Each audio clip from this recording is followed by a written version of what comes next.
Did you know that one of the biggest tech companies in the world almost died because they refused to make their phones bigger? This is the story of how BlackBerry went from ruling the smartphone world to nearly disappearing overnight. In 2007, BlackBerry owned 40% of the smartphone market. Everyone from presidents to teenagers carried their phones with the tiny keyboards. They were so addictive that people called them crackberries. But then Apple launched the iPhone. BlackBerry's executives looked at it and laughed. They said nobody would want a phone without a physical keyboard. They thought the touchscreen was just a silly toy. For 3 years, BlackBerry ignored what customers actually wanted.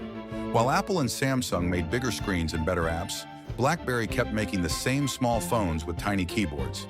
By 2016, BlackBerry's market share dropped to 0.05%. They went from 40% to basically nothing in less than 10 years. Sometimes the biggest risk is refusing to change when the world is changing around you.